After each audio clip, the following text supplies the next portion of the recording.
Hi, my name's Jordan. I'm a grateful believer in Jesus Christ, and I struggle with anger, anxiety, and control. Welcome back to the Crosstalk Cafe, everyone. Today we are looking at the life of someone who spent years trying to manipulate outcomes, only to end up in a literal wrestling match with God, a man named Jacob. But before we get into his story, Chris, I was thinking about how so many of us spend years trying to quiet our stress, but we're still fueling our minds first thing in the morning with high-octane caffeine. That's why I'm so glad to welcome our brand partner, Savorista Coffee. Hi, my name is Chris. I'm a grateful believer in Jesus Christ, and I struggle with anxiety, shame, and OCD. Oh, absolutely, Jordan. Savorista hits right at the heart of the recovery lifestyle. Their founder, Kate Brown, created craft decaf and half-calf coffee out of her own story of realizing caffeine was just amplifying her stress. Her whole focus is built on less hustle and more intention. Our listeners can go to savorista.com and enter the promo code PCBC to get 25% off. It really helps you pause and savor life instead of constantly running on high alert overdrive. And speaking of creating a calm space for mind and body, another major area where we need rest is getting actual restorative sleep. That's why we're also so grateful to welcome Cozy Earth to the cafe today. Yes, Cozy Earth completely redefines sleep comfort with their bedding and pajamas made from premium viscose from bamboo, which naturally wicks moisture to keep hot sleepers cool and dry all night long. Thousands of five-star customer reviews called these sheets buttery soft, and they back everything with a 100-night sleep trial and a 10-year warranty. Our listeners can head over to CozyEarth.com and use that exact same promo code PCBC to get an exclusive 21% off any product. That is an incredible deal. And because we earn a commission when you use our code PCBC at checkout for either of these brands, you're directly supporting the show and the ministry here at the cafe. But now, let's step completely out of commercial mode. Looking at the life of Jacob is fascinating because his very name means trickster. It is so easy to relate to his constant urge to scheme and lie to get what he wants, rather than just trusting God. It really is. And, when you think about it, we spend a staggering amount of our lives either trying to live up to the labels people give us or running as fast as we can to outrun a toxic designation that someone else pinned on us early on. Oh, for sure. Like the smart one or the quiet one or whatever. Exactly. A label is never just a descriptive word. It very quickly becomes this blueprint for your entire identity.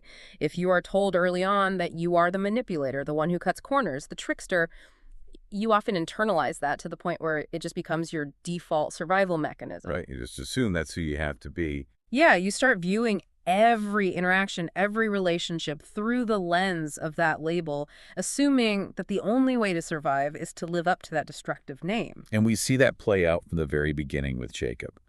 We are looking at the foundational narrative from the book of Genesis, specifically chapters 25 through 32. And the crazy thing is, the narrative doesn't sugarcoat his behavior at all, does it? Yeah, not even a little bit. It shows us the exact anatomy of a trickster, starting from the literal moment he was born. So Isaac, the son of Abraham, prays for his wife Rebekah because she is childless. God answers. She becomes pregnant with twins, and the babies are physically jostling each other within her womb. I mean, even before birth, there is intense conflict. Which is just wild to think about. God actually speaks to Rebekah about this prenatal struggle, right? He tells her that two nations are in her womb. One will be stronger than the other, and the older will serve the younger. A total flip of the script. Completely. This immediately sets the stage for a massive reversal of the natural order. In the ancient Near East, the cultural and economic system heavily favored the firstborn son. The firstborn gets everything. Right. The firstborn received the birthright. And that wasn't just a fancy title. It meant a double portion of the family inheritance, the role of family priest, and the judicial authority over the entire extended clan. It was total control.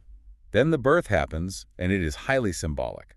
The first to come out is Esau, who is described as red, and his whole body is like a hairy garment. Like a tiny lumberjack. Exactly, right out of the gate. And right behind him, the second twin emerges, with his hand physically grasping Esau's heel. Because of this, they name him Jacob. And that name means a lot, right? Oh, it's huge. In Hebrew, that name literally translates to, he grasps the heel, which was a cultural idiom for a trickster or a deceiver. He is the one who pulls you down from behind just to get ahead. Wow, what a label to be born with. Yeah, talk about being set up for a certain path. Yeah. Fast forward to adulthood, and we see the family dynamics crystallize into two separate camps. Esau becomes a skillful hunter, a man of the open country, and Isaac's favorite because Isaac has a taste for wild game. The classic macho outdoorsman. Yep. While Jacob is content to stay at home among the tents, and he is heavily favored by his mother, Rebekah. Which creates this really dangerous tribal division within the nuclear family. We see the first major consequence of this in the pivotal transaction that basically defines Jacob's early operating system. The bowl of stew. The infamous bowl of stew. One day, Jacob is cooking some red lentil stew. Esau comes in from the open country, completely famished. He says to Jacob, "Quick, let me have some of that red stew. I'm famished." And Jacob's response here is just ruthlessly calculating. He doesn't offer his brother a bowl of food out of compassion like any normal sibling would. Right. He doesn't say, "Sure, grab a bowl." No. He immediately demands, "First sell me your birthright." He literally waits for a moment of extreme physical vulnerability. It's so predatory. And Esau's reaction highlights a profound behavioral reality about impulse control and delayed gratification. Esau is completely ruled by his immediate physical cravings. He's just seeing red, literally and figuratively. Yeah. He literally says, "Look, I am about to die. What good is the birthright to me?" He is feeling physical discomfort in the present moment, and he is willing to sacrifice his entire future, his inheritance, his leadership position in the family, just to alleviate that temporary pain. He cannot see past his immediate hunger. Not at all. To put this in modern terms, it is the equivalent of someone selling their massive stock portfolio or signing away the deed to a multi-million-dollar family estate for a single fast food meal because they haven't eaten since yesterday. It is absurd on its face. It really is when you frame it like that. But it makes you question Jacob's morality here. Mm-hmm. Is he just being smart, strategic, and opportunistic? Or is it inherently toxic to build your entire future on someone else's moment of absolute desperation? I lean toward toxic. Me too. I mean, he even makes Esau swear a legally binding oath before handing over the bread and the stew. He totally preys on his brother's weakness. It is a transactional relationship completely devoid of empathy. Jacob sees his brother's hunger not as a legitimate human need to be met, but as leverage to be exploited. He capitalizes on Esau's present bias to secure long-term power. It's essentially ancient predatory lending. That's a great way to describe it. The narrative notes with a sense of tragedy. So Esau despised his birthright. He treated something of immense generational value as basically worthless. Sucked that away. Yeah. But while this early transaction was just a warm-up for Jacob, we really have to look deeper to understand the origin of his behavior. Jacob doesn't default to this kind of cold, calculated deception in a vacuum, Right. He learned it somewhere. Exactly.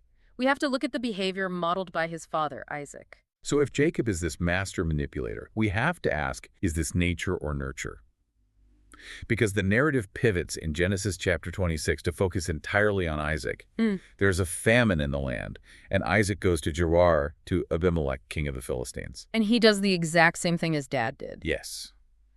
Isaac falls right into the exact same trap his own father, Abraham, fell into years prior. Isaac is terrified. His wife, Rebekah, is beautiful, and he thinks the men of the city might murder him to take her. So what's his chosen survival strategy? Deception. Pure self-preservation. Right. He tells the men of Gerar, "She is my sister." He deliberately deceives the entire community out of sheer cowardice, completely disregarding the danger he is placing his wife in. Which is just a horrible move as a husband. Absolutely horrible. But his lie holds up for a while until Abimelech looks down from a window one day and sees Isaac caressing his wife Rebekah. The deception is completely exposed. Totally busted. Abimelech summons Isaac and rebukes him severely, pointing out that one of the men might well have slept with her, bringing immense cultural and moral guilt upon their entire nation. Abimelech has to issue a royal decree protecting them. But the staggering part of this story, the part that really messes with our modern sense of justice, is the aftermath. It really is frustrating to read. Because despite this massive moral failure and cowardly deception, Isaac doesn't face ruin. He doesn't lose his standing. In fact, he plants crops in that land and the very same year reaps 100-fold. He hits the jackpot. He does. The narrative states he became rich and his wealth continued to grow until he became very wealthy. He accumulates so many flocks, herds, and servants that the Philistines actually begin to envy him. Their envy reaches such a boiling point that they start stopping up all the wells his father's servants had dug, just filling them with earth to drive him away. They wanted him out. Yeah, Isaac has to move to the valley of Gerar and start digging new wells. He digs one, the herders quarrel over it, so he names it Esek, which means dispute. He digs another, they quarrel again. He names it Sitna, meaning opposition. He's just facing constant pushback. But finally, he digs a third, there's no quarrel, and he names it Rehoboth, meaning room. The overarching reality is that his power and wealth are exploding exponentially, regardless of his lying. And this context is vital for understanding the generational precedent set for Jacob. Deception in this family is an inherited trait. It's the family business. Pretty much. Jacob watched his father, the patriarch of the family, use deceit to protect his own life. He learned that lying is a valid, even necessary, survival mechanism. It makes you wonder, how many of our own destructive habits, our own manipulative tendencies, are actually inherited survival tactics we picked up from watching our parents. Oh, I'm sure it's a lot. We watch them smooth things over with a little white lie, or manipulate a financial situation to get ahead, or deceive a neighbor just to avoid conflict. And we internalize that as simply the way the world works. We just assume adulthood requires a certain level of dishonesty to survive. Exactly. But what makes it incredibly dangerous in Jacob's case is that Isaac's wealth grew in the immediate aftermath of his deception. That's the kicker. Right. The subconscious lesson Jacob absorbs is absolutely toxic. You can lie, you can scheme, you can act out of pure cowardice, and you can still get rich. You can still experience blessing. Yes. There appear to be zero negative consequences to the manipulation, at least on a material level. And with this generational precedent firmly set in his mind, Jacob, along with his mother, is perfectly primed to execute the ultimate deception to secure the family blessing. The big heist. The biggest heist. We reach this infamous moment in Genesis chapter 27. Isaac is now old, and his eyes are so weak he can no longer see. He knows his death is approaching, so he calls for Esau, his older son. The favorite. Right, the favorite. He tells him to take his weapons, go out to the open country, hunt some wild game, and prepare the tasty food he likes, so that he can give Esau his blessing before he dies. And we need to understand the cultural weight of this moment. In an ancient oral culture, without written contracts or notarized legal wills, the spoken blessing of a patriarch was legally binding. It was everything. It was the formal transfer of the estate, the passing of the torch for tribal leadership, and it carried immense spiritual weight. It was an irrevocable performative utterance. Which means you can't take it back. Once spoken, the words could not be taken back. They were believed to have a life and power of their own. Rebecca overhears this conversation, and she immediately springs into action, plotting with Jacob to steal this unretractable blessing. The scheme they concoct is incredibly elaborate. Rebecca tells Jacob to go to the flock and bring back 2 choice young goats so she can prepare them to taste exactly like the wild game Isaac loves. But Jacob spots a flaw in the plan. He points out the physical differences. Esau is a hairy man, and Jacob has smooth skin. He's worried about getting caught. Exactly. He says to his mother, "What if my father touches me? I would appear to be tricking him and would bring down a curse on myself rather than a blessing." Notice his concern is entirely pragmatic. He isn't worried about the morality of lying to his dying father. His only fear is the consequence of getting found out. He's just doing risk management. Yeah. And Rebecca's response provides the rationalization he needs to push forward. She says, "My son, let the curse fall on me. Just do what I say." Wait, I struggle to blame Jacob entirely here. His mother literally orchestrated the whole thing. She was definitely the mastermind. Right. She came up with the plan, she cooked the food, and she explicitly said, "Let the curse fall on me." In modern therapy, wouldn't we view Jacob as a victim of a domineering parent? It's a very codependent dynamic. He is just the younger son trying to please a highly manipulative mother. Isn't he basically just following orders? While it is tempting to view Jacob merely as a victim of a toxic family system, the narrative holds him personally accountable for his execution of the lie. Fair enough. Rebecca provided the blueprint, but Jacob chose to walk through the door. He actively wears the disguise, he actively walks into the room, and he actively lies. He owns the action. He does. He cannot outrun his ownership of the act by hiding behind his mother's influence. We frequently try to justify our own deceit by claiming someone else put us up to it, deflecting blame to a boss, a spouse, or a parent. But the responsibility for the lie ultimately rests on the one telling it. That hits close to home. And the way he tells the lie is just chilling. It is a full sensory deception. He walks into his blind father, Isaac asks who it is, and Jacob drops the ultimate direct lie. "I am Esau, your firstborn." He doesn't even hesitate. Not a flinch. He weaponizes his father's feeling senses against him. Isaac is suspicious because the return was so fast. He asks how he found the game so quickly. And this next part is the worst. It really is. Jacob actually brings God into the lie to make it more convincing, saying, "The Lord your God gave me success." Ugh, it is a devastating betrayal of trust. Isaac relies on touch. He feels the hairy goat skins Rebekah placed on Jacob's hands and neck and says, "The voice is the voice of Jacob, but the hands are the hands of Esau." He's so confused. He relies on smell. He smells Esau's best clothes that Jacob is wearing and says, "Ah, the smell of my son is like the smell of a field the Lord has blessed." He eats the food, drinks the wine, and he gives Jacob the irrevocable blessing of wealth, power, and lordship over his brothers. And the aftermath is just heartbreaking. Jacob has barely left the room when Esau returns from his hunt, prepares his food, and comes to his father. Just missed him. Isaac trembles violently when he realizes he's been completely deceived. Esau bursts out with a loud and bitter cry. He begs for a blessing too, but Isaac tells him his brother came deceitfully and took it. Esau rightfully points out the reality of his brother's identity. Isn't he rightly named Jacob? He took my birthright, and now he's taken my blessing. He is furious, and honestly, can you blame him? Not at all. Esau is left with a secondary pronouncement that basically amounts to a curse, a life away from the earth's richness, living by the sword, serving his brother. The immediate result of this manipulation is a fractured family and a literal vow of murder. Esau resolves that once the days of mourning for their father are over, he will kill Jacob. So the trickster has secured the blessing, but he has lost his home, his family, and his safety. To survive the very real threat of Esau's wrath, Jacob is forced to run. He has to leave the comforts of the tents he loves so much, and this flight leads him straight into the arms of a master manipulator who makes his previous schemes look like amateur hour. The deceiver is about to be deceived. Big time. Rebekah tells Jacob to flee to her brother Laban in Padan Aram until Esau's fury subsides. So Jacob sets out.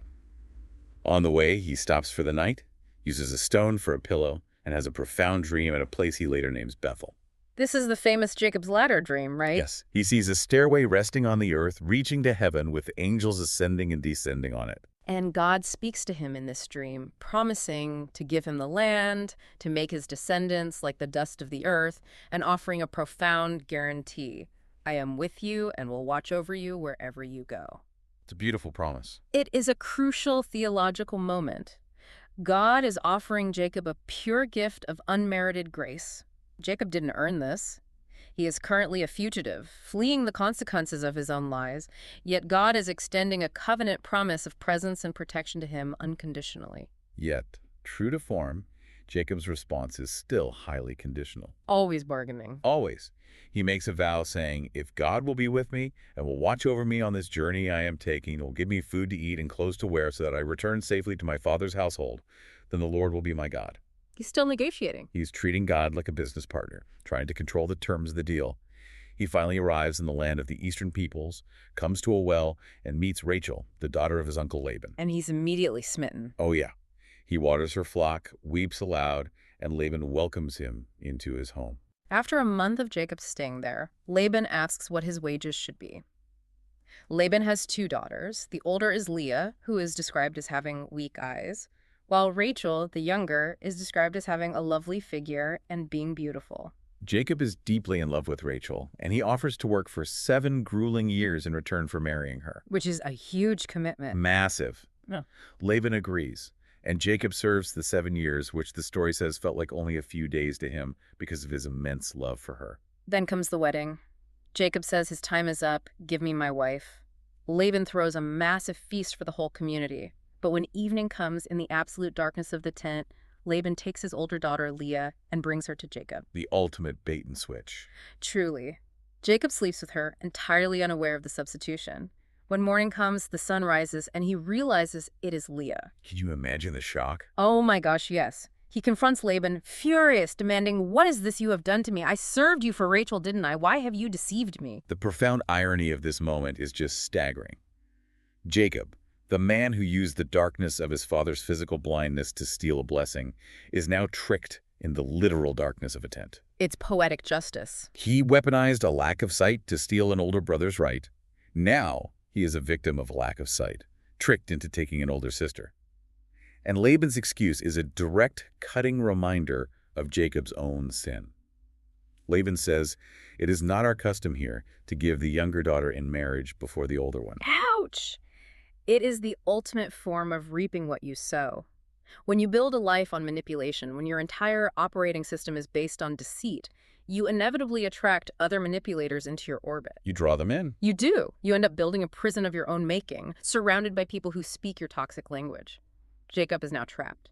Laban tells him to finish the bridal week with Leah, and he can have Rachel too, but it will cost him another 7 years of labor. So Jacob is manipulated into 14 years of indentured servitude. He is trapped in a highly toxic environment, and his own household immediately becomes a breeding ground for severe resentment, jealousy, and desperate competition. The dynamic between the two sisters is agonizing. It's awful. Jacob loves Rachel more than Leah.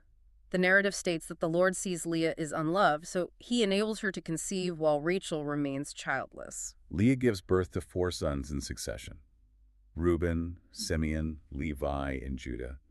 With the naming of each son, she expresses this agonizing, desperate hope that surely now her husband will love her.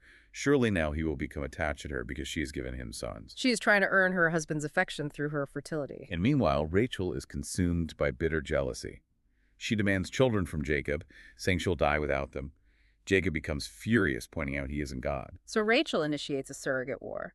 She gives her servant Bilhah to Jacob as a wife. Bilhah bears 2 sons, Dan and Naphtali, and Rachel views this as a victory in a great competitive struggle with her sister. She's using human lives as scorecards. Exactly. Not to be outdone, Leah, who had temporarily stopped having children, takes her own servant Zilpah and gives her to Jacob. Zilpah bears Gad and Asher. It just keeps escalating. The competition devolves into this bizarre transactional bartering system. Leah's young son Reuben finds mandrake plants in the field during the wheat harvest. Rachel wants them. And in the ancient world, mandrakes were widely believed to be an aphrodisiac and a fertility aid, right? Yes, they were heavily associated with fertility. Leah refuses, angry that Rachel took her husband's love, so they literally trade.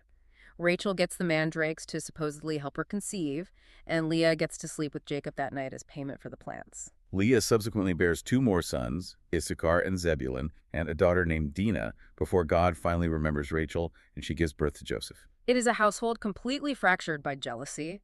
11 sons and a daughter born into an environment of constant anxious maneuvering for status, security, and love. There is 0 peace in this family. 0. But while the family is tearing itself apart inside the tents, Jacob is outside plotting his next massive financial scheme. He's always working an angle. Always. He wants to leave and return to his homeland. He tells Laban to let him go. But Laban, the master manipulator, knows Jacob has brought him immense wealth. Laban admits he has learned by divination that the Lord blessed him because of Jacob, and tells Jacob to name his wages to stay. And Jacob proposes a highly specific breeding scheme to build his own independent wealth. He tells Laban he doesn't want to be handed anything directly. Which should have been Laban's first red flag. Right. Instead, he asks to go through the flocks and remove every speckled or spotted sheep, every dark-colored lamb, and every spotted or speckled goat. These will be his wages. Moving forward, any animal born with these markings will belong to him, and the solid-colored ones will belong to Laban. Laban quickly agrees, thinking he is outsmarting Jacob again. Laban immediately removes all the currently speckled and spotted animals, placing them in the care of his own sons a 3-day journey away, leaving Jacob to tend only the solid-colored flock. Laban thinks he has mathematically guaranteed Jacob will earn almost nothing. But Jacob, true to his namesake, relies on his own schemes to outsmart Laban. He takes fresh-cut branches from poplar, almond, and plane trees and peels the bark to make white stripes on them. This part is so strange. It really is. He places these peeled branches in the watering troughs directly in front of the flocks when they come to drink and mate. The narrative notes they mated in front of the branches and bore young that were streaked, speckled, or spotted. The mechanics of this are fascinating. Jacob is combining his deep generational knowledge of animal husbandry with what appears to be ancient sympathetic magic or folklore. Ancient shepherds believed that what the animals looked at during conception influenced the appearance of the offspring. However, Jacob was actually practicing an early form of selective breeding. Whenever the stronger females were in heat, he placed the branches there, but he didn't put the branches in front of the weak animals. So the weak animals went to Laban, and the strong ones, which were born speckled and spotted, went to Jacob. He used the branches as a tool for his own psychological focus to rigorously control the breeding lines. By doing this, Jacob grows exceedingly prosperous. He comes to own massive flocks, male and female servants, camels and donkeys. But look at the stark reality of his situation. Despite God's promise at Bethel to bless him and watch over him, Jacob is still relying entirely on his own trickery and maneuvering. His wealth is built on a technicality and rigorous, secretive livestock management. He is wildly successful on paper, but he is completely bankrupt relationally. It is a profound disconnect between public success and private failure. Have you ever reached a point in your life where your career, your financial portfolio, or your public image looked incredibly successful to the outside world, while your personal life, your family, your mental health was completely unraveling behind closed doors? I think a lot of people listening can relate to that. We focus so heavily on manipulating our external circumstances to look good that we completely neglect the rot forming in our actual foundations. And that illusion of success, masking a deeply broken reality, always has an expiration date. Success born of manipulation eventually runs out of road. You cannot sustain the lie forever. Eventually, the tension with Laban boils over, forcing Jacob to run yet again. Jacob hears that Laban's sons are grumbling, accusing Jacob of stealing their father's wealth. He notices that Laban's attitude toward him has turned distinctly hostile. The environment is no longer safe. It has become openly threatening. The Lord speaks to Jacob, telling him it is time to go back to the land of his fathers, and reiterating the promise, "I will be with you." Jacob calls Rachel and Leah out to the fields to speak privately. He pleads his case, claiming he worked with all his strength, but that their father cheated him, changing his wages 10 times. He credits God with taking Laban's livestock and giving it to him, painting himself entirely as the innocent victim of Laban's greed. Rachel and Leah agree to leave. They feel completely alienated from their father, stating that he sold them and used up what was paid for them.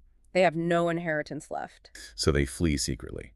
Jacob puts his wives and children on camels, drives his livestock ahead, and doesn't tell Laban he's leaving. But in the midst of this chaotic, secretive escape, Rachel does something that reveals just how deeply the infection of deception runs in this family.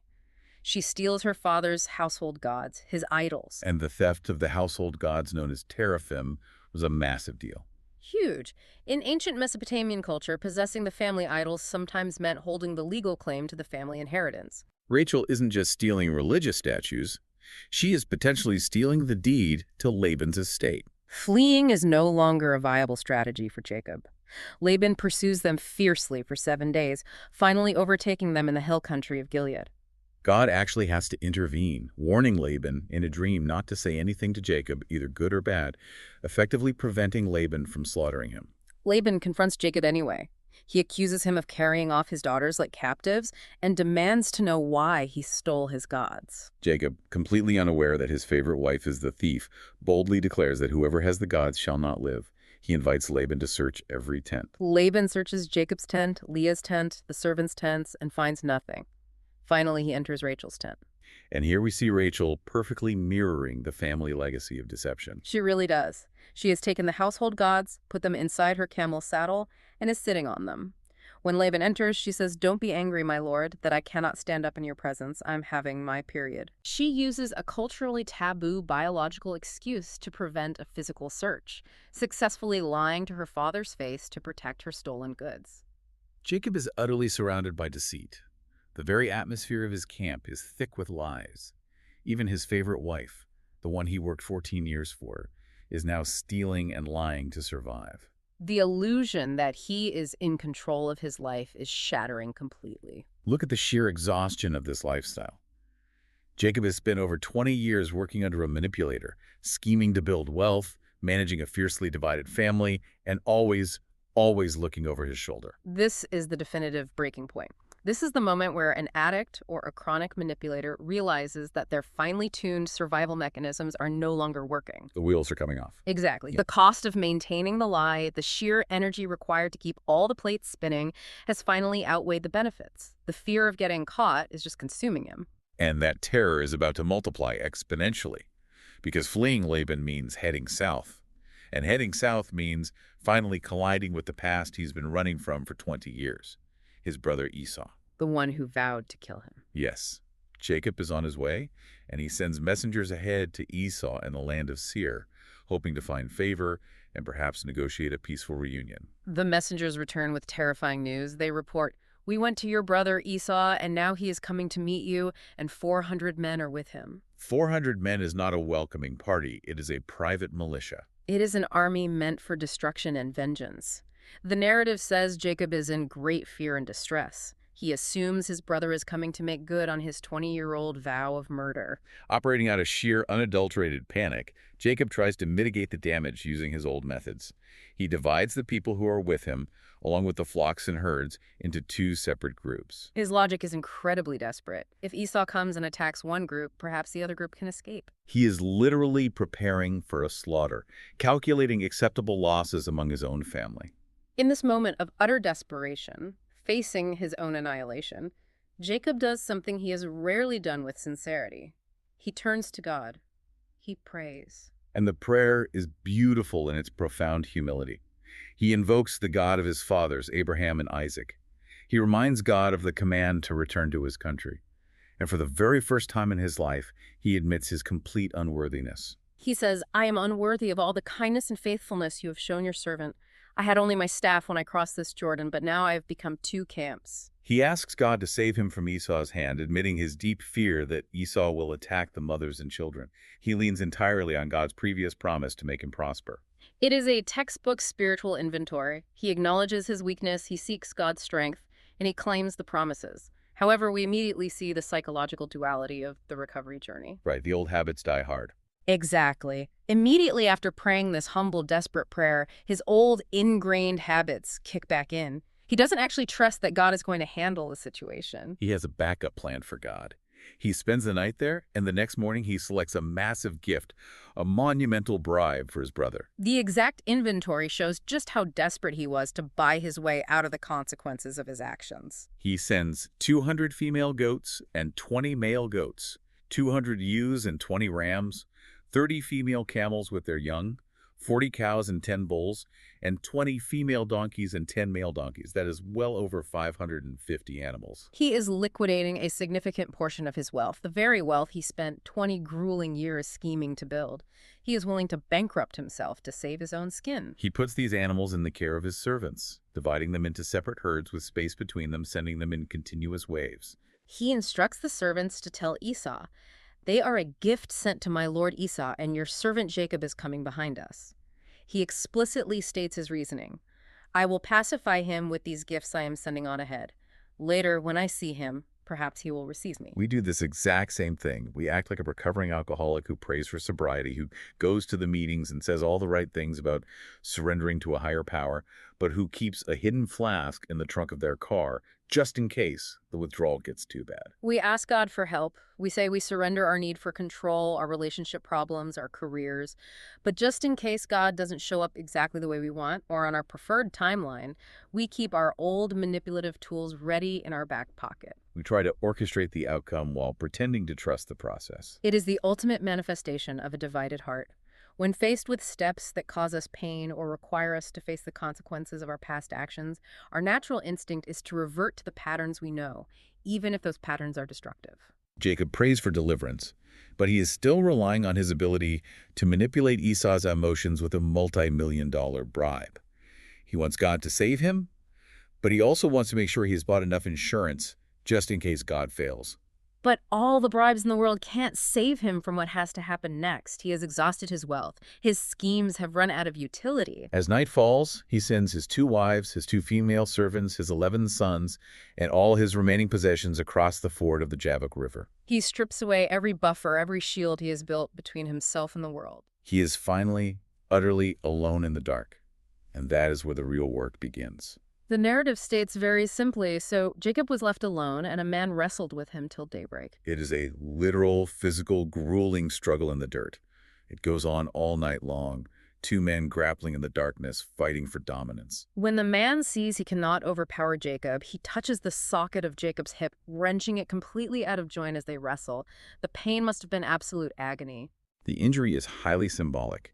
The hip is one of the strongest joints in the human body. It is essential for standing firm, for fighting, and crucially, for running away. God touches the very seat of Jacob's physical strength and self-reliance, breaking it. Jacob had to be stripped of his cleverness, his mobility, his ability to flee, to finally reach the point of total surrender. His natural strength had to be crippled so he could learn to lean. The man says, "Let me go, for it is daybreak." But Jacob, despite a dislocated hip, despite the blinding pain, holds on with the grip of a drowning man. He says, "I will not let you go unless you bless me." He isn't trying to trick his way into a blessing anymore. He isn't wearing a disguise. He isn't offering a bowl of stew. He is demanding it out of sheer broken desperation. Then comes the defining question of his entire life. The man asks him, "What is your name?"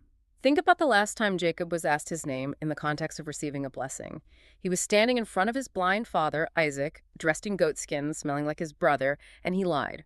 He confidently stated, "I am Esau." But here, alone in the dark, in agonizing pain, stripped of his wealth and his family, he can't lie anymore. He answers, "Jacob." Trickster, deceiver, manipulator, the one who grasps the heel. For the very first time in his life, he owns his flawed identity. He admits exactly who he is and what he is. He drops the mask. The moment he confesses his true name, the moment he admits his brokenness, the transformation occurs. The man says, "Your name will no longer be Jacob but Israel, because you have struggled with God and with humans and have overcome." He receives a new identity, one rooted in his encounter with the divine, rather than his ability to scheme against humans. He is no longer the deceiver. He is the one who wrestles with God. Jacob calls the place Peniel, meaning face of God, marveling that he saw God face to face and his life was spared. I want you to consider the challenge this presents to your own life. Are you willing to hold on to God even when the process of healing and recovery actually hurts? Getting better isn't always comfortable. Confronting the truth about your labels, your addictions, your manipulations, it is wrenching work. It can feel like your very foundations are being dislocated. When faced with painful steps, we are heavily tempted to revert to our old patterns of lying and manipulating our loved ones. The fear of vulnerability makes us want to put the goatskins back on and pretend to be someone else. But if we cling desperately to God through the pain, if we refuse to let go even when we are limping, we receive the blessing of true freedom and a new identity. With a new name and a permanent limp, the sun rises, and Jacob must now face the reality of the morning light and the brother he wronged. He limps ahead of his family toward Esau and his 400 men. He bows down to the ground 7 times as he approaches, signaling complete submission. He is bracing for the wrath he so richly deserves. He expects to be struck down. But look at what happens. Esau doesn't draw a sword. Esau ran to meet him, embraced him, threw his arms around his neck, and kissed him. And they wept together in the dust. It is a stunning, beautiful reversal. It wasn't the clever bribes of 500 animals that saved Jacob. It wasn't his careful dividing of the camps into strategic groups. It was unmerited grace. When Jacob stopped running, when he was finally broken and limping, reconciliation became possible. Esau saw a broken, limping man, not a threat. Healing from our hurts, our hang-ups, and our destructive habits is only possible when we finally stop trying to control the narrative. The promise in Revelation chapter 2, verse 17 says, "To the one who is victorious, I will give a white stone with a new name written on it, known only to the one who receives it." We are offered a new name. We do not have to live as tricksters or manipulators forever. We can be victorious, but that victory fundamentally requires surrender. It's one thing to talk about dropping our masks in theory, but where do you actually do that in the real world without getting burned? Letting go of your defense mechanisms requires a safe community where you can practice this new identity. You cannot do this in isolation. The environment we are discussing points to a very specific, real-world laboratory for this kind of radical honesty. Celebrate recovery at Peters Creek Baptist Church in South Park, Pennsylvania. Finding a structured, secure environment to drop the schemes is essential. The Friday night schedule at Peters Creek is meticulously designed for this exact purpose. It begins at 6:30 p.m. with large group worship, which incorporates corporate praise, biblical teaching, and real-world recovery testimonies. You get to hear directly from people who have been through the wrestling match and are learning to walk with a limp. At 7:30 p.m., the evening transitions into gender-specific small groups. This is where the safety really gets locked down. These groups operate under strict, non-negotiable rules. There's absolutely zero crosstalk, which means no one can interrupt or comment on your sharing. There's no unsolicited advice giving, nobody is there to fix you or analyze you, and there's an absolute commitment to confidentiality. What is said in the group stays in the group. That strict framework prevents the typical manipulation and control dynamics from taking root. You can't manage the room. You can't spin the narrative. You are forced to simply be honest, confess your true name, and be heard without judgment. Finally, at 8:30 p.m., they host the Crosstalk Cafe, providing a relaxed environment to actually build healthy relationships without a hidden agenda. If you are listening from outside the Western Pennsylvania area, you can access the same framework.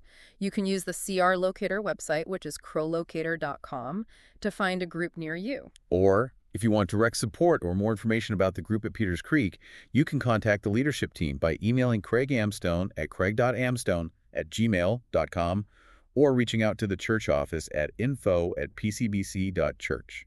The resources are there. The community is waiting to help you stop running. Moving from a life of isolation and deceit into a life of community and truth is the ultimate goal. The story of Jacob proves that your origin story, your deeply ingrained survival mechanisms, do not have to dictate your final destination. To briefly recap the massive arc we have covered today, we started with a man grasping the heel, a manipulator accumulating wealth and wives through constant deceit. We watched his illusions of control shatter, driving him to a place where he was totally alone in the dark. We saw him enter an agonizing physical struggle where his self-reliance was broken, he was forced to admit his true name, and he ultimately emerged as a limping recipient of grace, holding a brand new identity as Israel. He stopped being Jacob the trickster and became Israel, the one who struggles with God. And that leaves us with a final thought to mull over as we close out today. Think about the image of Jacob walking toward Esau in the morning light. The sun rose on him at Peniel, and he was permanently limping. We so often think of healing and recovery as the complete removal of our scars, as going back to a state of pristine, unbroken perfection. But what if the very things that leave you limping, the hard, agonizing wrestlings with your past, your addictions, and your pride, are actually the ultimate proof that you have finally stopped running? Keep wrestling.